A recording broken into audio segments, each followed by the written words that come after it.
Assalamualaikum warahmatullahi wabarakatuh. Salam sejahtera bagi kita semua. Shalom, Om Swastiastu, Namo Buddhaya, salam kebajikan. Perkenalkan, nama saya Kapela Vena Mahardika, mahasiswi Teknologi Pangan dan Hasil Pertanian Universitas Gadjah Mada dengan NIM 19440331 TP 12440. Pada kesempatan kali ini, saya akan mempresentasikan review jurnal dengan judul Investigating Thermal and Storage Stability of Vitamins in Pasteurized Mashed Potatoes Packed in Barrier Packaging Films. Pertama, dimulai dengan pendahuluan. Vitamin larut lemak seperti A, D, E, dan K, dan vitamin larut air seperti C dan B kompleks dibutuhkan untuk kesehatan manusia dan fungsi tubuh. Lalu, vitamin-vitamin tersebut dapat hilang dikarenakan beberapa faktor intrinsik maupun ekstrinsik seperti pH, logam kation, aktivitas air atau AW, temperatur, oksigen, dan juga cahaya. Selanjutnya adalah bahan dan metode. Yang pertama adalah bahan kemasan. 4 tipe film berpolimer dengan label F1, F10, F30, dan F81. Pemberian label tersebut berdasarkan OTR atau Oxygen Transmission Rate. Lalu yang kedua adalah mashed potato. Formula dari mashed potato ini terdiri dari 14,1% serpihan kentang, 80% air, 3,5% minyak kedelai, 1,8% cream cheese, dan 0,6% garam dan yodium. Nah, pada mashed potato ini juga terdiri dari 3 set resep, yaitu NFC atau Non-Encapsulated Vitamin C dengan takaran 60 mg per 100 gram dalam berat basah. Lalu yang kedua, EFC atau Encapsulated Vitamin C dengan takaran 60 mg per 100 gram dalam berat basah. Lalu yang ketiga, vitamin A dan E dengan takaran 5 mg per 100 gram dan 75 mg per 100 gram dalam berat basah. Dalam mempersiapkan mashed potato ini, yang pertama dilakukan yaitu minyak kedelai, cream cheese, dan garam dimasukkan dalam air dan dihomogenkan menggunakan hand mixer. Lalu campuran dari minyak kedelai, cream cheese, dan garam non-yodium ini dimasukkanlah ke serpihan kentang dan dihomogenkan menggunakan mixer. Berikut merupakan struktur, ketebalan, dan sifat gas barrier dari kemasan film yang digunakan pada studi kali ini. Parameter yang digunakan adalah ketebalan dalam mikrometer, lalu OTR dalam cm kubik per meter kuadrat per hari, dan WVTR dalam gram per meter kuadrat per hari. Selanjutnya adalah pasteurisasi dan penyimpanan. Proses pasteurisasi ini didesain untuk mencapai berkurangnya Clostridium botulinum tipe E sebanyak 6 log. Berikut merupakan rumusnya dengan T kecil adalah waktu, lalu T besar merupakan suhu pada waktu proses T, dan Tref yaitu 90 derajat Celcius, dan Z adalah Z value untuk mencapai target patogen yaitu pada suhu 10 derajat Celcius. Selanjutnya adalah MAPS atau Microwave Assisted Pasteurization System. Nah, sistem pasteurisasi ini memiliki 4 bagian, yaitu preheating, microwave heating, holding, dan cooling. Selanjutnya adalah conventional thermal pasteurization atau CP. Nah, caranya itu tray ditenggelamkan dalam ceret dengan temperatur 92 kurang lebih 1 derajat Celcius. Nah, total waktu pemanasan adalah 60 menit. Selanjutnya adalah sifat gas barrier.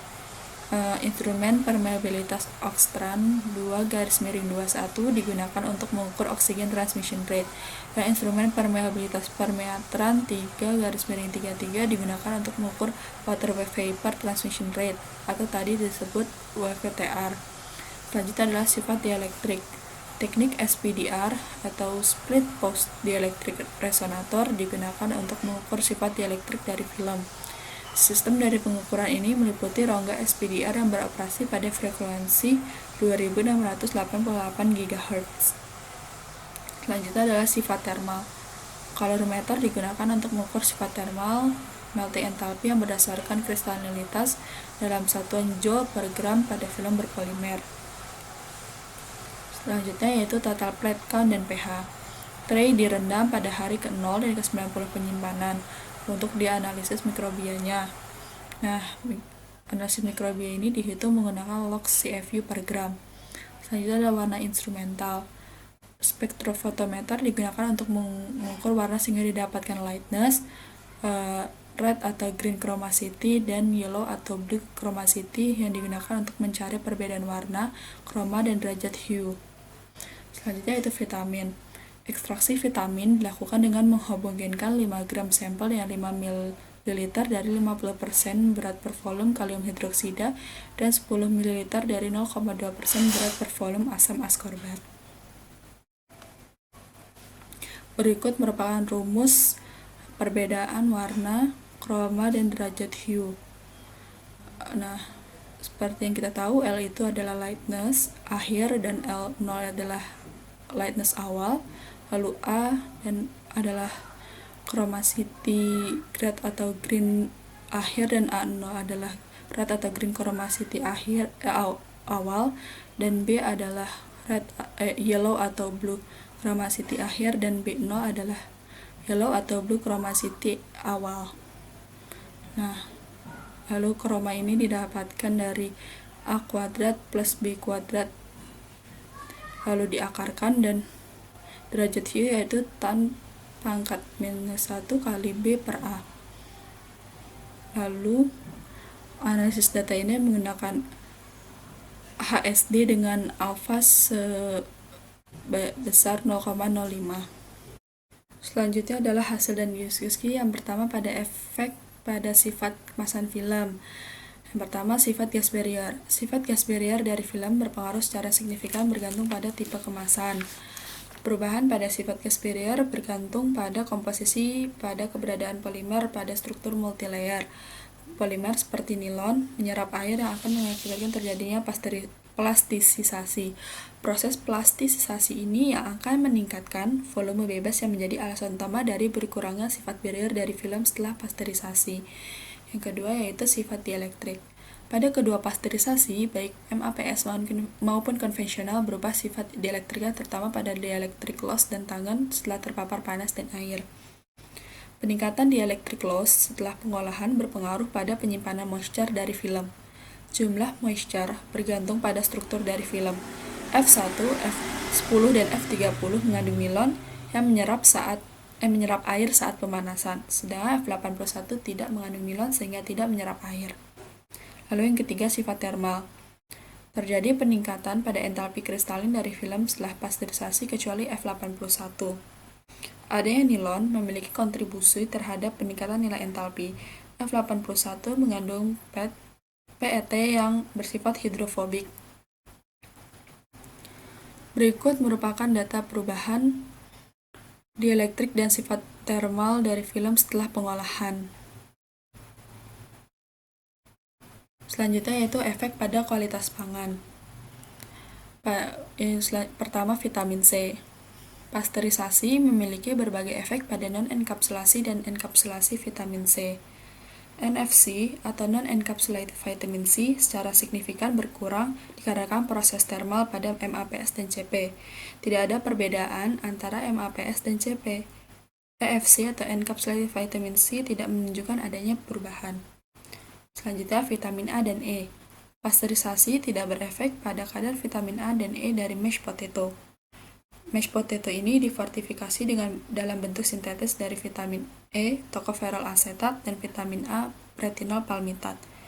Tocopherol asetat memiliki stabilitas terhadap panas yang lebih tinggi daripada bentuk aslinya dikarenakan adanya grup ester asetat yang memblok grup fenolik hidroksil yang mengeliminasi aktivitas pendinginan radikal.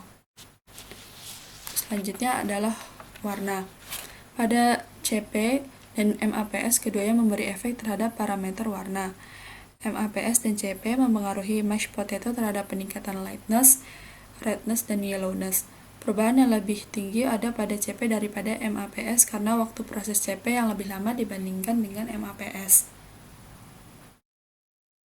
Berikut merupakan diagram yang menggambarkan pengaruh pengolahan terhadap retensi vitamin dan juga perubahan visual warna setelah diberi dua proses termal yang berbeda. Bisa kita lihat pada non-encapsulated vitamin C terjadi perubahan yang signifikan, sedangkan pada encapsulated vitamin C tidak terjadi perubahan yang signifikan. Selanjutnya yaitu studi penyimpanan. Pertama, vitamin C. Stabilitas dari vitamin C selama penyimpanan diakibatkan oleh keberadaan oksigen di headspace dan di matriks atau menyerap melalui kemasan. Retensi dari EFC dan NFC pada CP selama penyimpanan bervariasi dipengaruhi oleh OTR atau Oxygen Transmission Rate pada kemasan film. EFC memiliki retensi yang lebih tinggi dibandingkan dengan NFC pada medium to low barrier film, yaitu F30 dan F81. Lalu tidak ada peningkatan pada high barrier film, yaitu F1 dan F10. Selanjutnya yaitu vitamin A dan E. Tidak ada perbedaan secara signifikan pada kadar vitamin A dan E di antara 4 tipe film pada akhir masa penyimpanan. Kadar vitamin A berubah dari 2144 sampai 2213 mikrogram per 100 gram menjadi 3233 hingga 3530 mikrogram per 100 gram pada akhir penyimpanan terlepas dari tipe film. Pada vitamin E tidak ada perubahan pada akhir penyimpanan kecuali F81. Selanjutnya yaitu warna.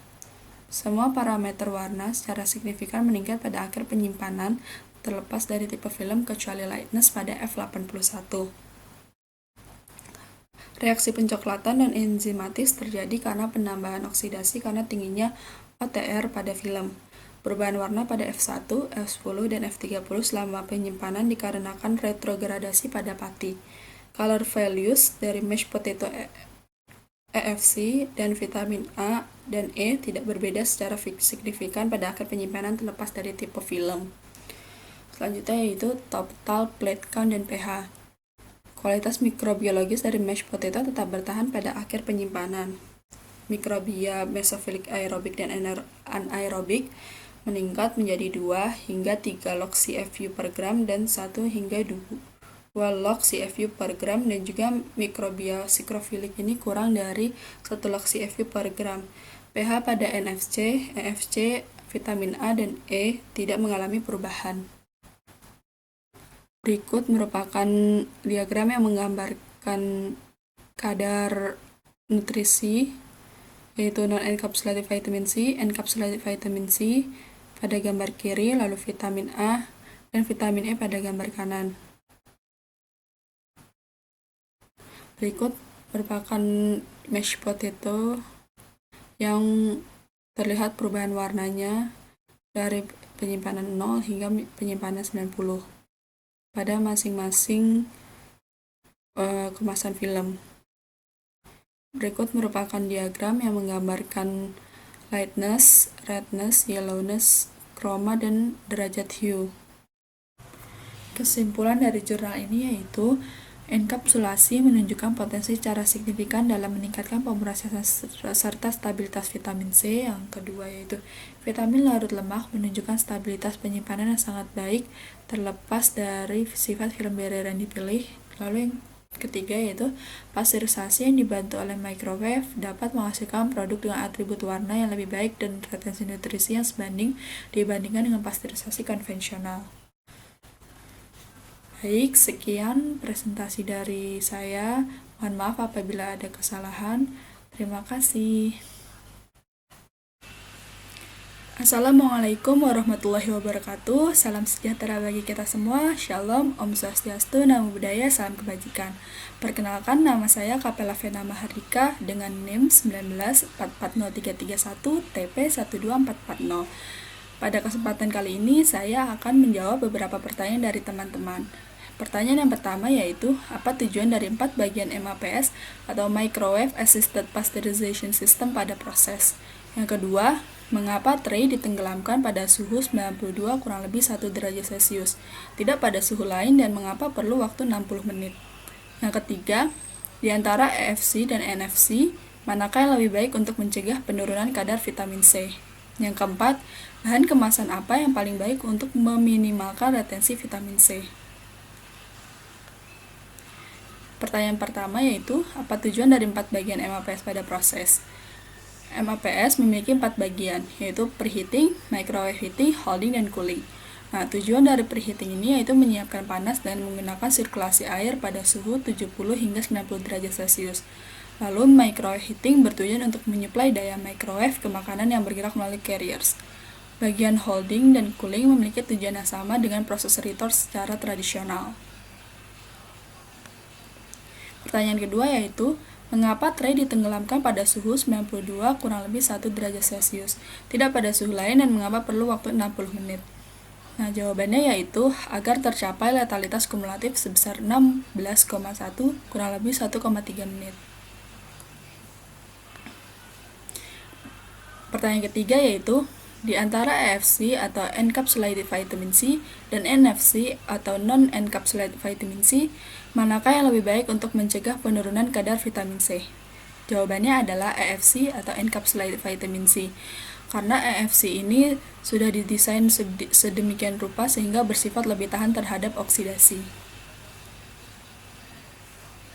Lalu pertanyaan terakhir yaitu, bahan kemasan apa yang paling baik untuk meminimalkan retensi vitamin C? Jawabannya adalah F1, karena memiliki barrier yang tebal dibanding bahan kemasan yang lain. Nah, seperti yang kita ketahui sebelumnya bahwa F1 ya dilabeli begitu karena memiliki OTR atau Oxygen Transmission Rate yang paling rendah, yaitu sebesar 1 cc. Nah, sehingga dengan semakin rendahnya kadar OTR atau Oxygen Transmission Rate ini, maka mampu mencegah oksidasi vitamin C. Sekian jawaban dari saya. Wassalamualaikum warahmatullahi wabarakatuh.